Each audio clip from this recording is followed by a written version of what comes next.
হলেও তুমি মোৰ কথা উত্তম কৰি সদায় পৌৰাণিক কাষত উপস্থিত থাকা। আজি মোৰ শেষ কথা, তুমি আৰু পৌৰাণিক কাষলৈ যাব নোৱাৰা। মোৰ বাক্য পালন তুমি কিয় অৱহেলা কৰিছা?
তুমি মহাপাপত লিপ্ত হবা।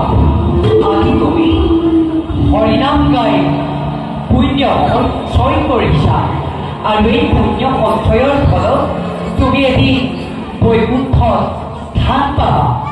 আৰু তুমি যদি বিদুষিনীক হত্যা কৰা তেন্তে তুমি নৰকতহে স্থান পাবা। আৰু সেইহে চিৰদয়াল আমি তোমাক নৰকগামী হ'বলৈ দিব নোৱাৰো। সেয়েহে এবাৰৰ কাৰণে তুমি বিদুষিনীক ক্ষমা কৰি দিয়া। আপনাৰ কথা ৰাখি এইবাৰ বিদুষিনীক ক্ষমা কৰে, কিন্তু ভবিষ্যতে যদি এনে না কৰে একদিন তোমাৰ ব্যাপাৰে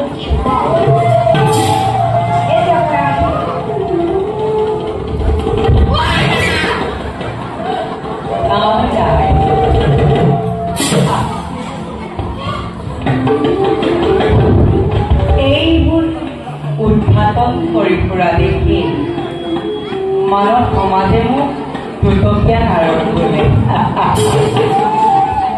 বিদুষিনী, অ বিদুষিনী, বিদুষিনী নাৰায়ণ। মই যদি আজি তোমাক ৰক্ষা নকৰা হলে তোমাক আজি হত্যা কৰিলে হয়। সেয়েহে তুমি এতিয়া দীনদয়ালৰ ওপৰত কি ব্যৱস্থা ল'বা? স্বামী দীনদয়ালৰ পৰা মই উচিত ব্যৱস্থা ল'ম।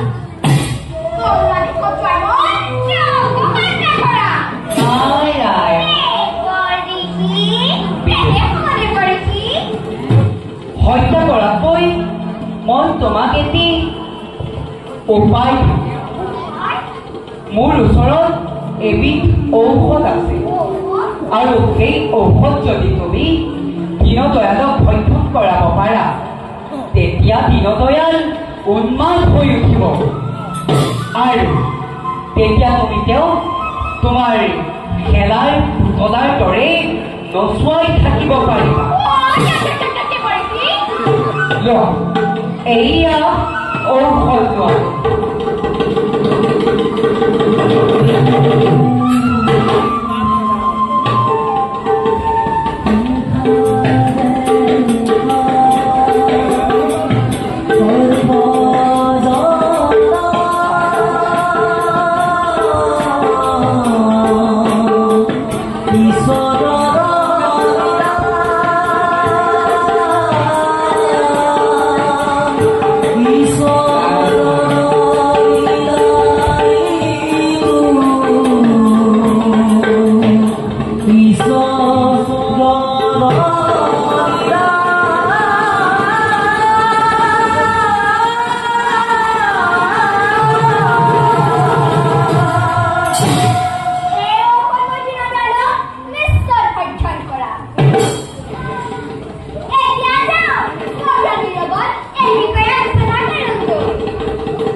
Politik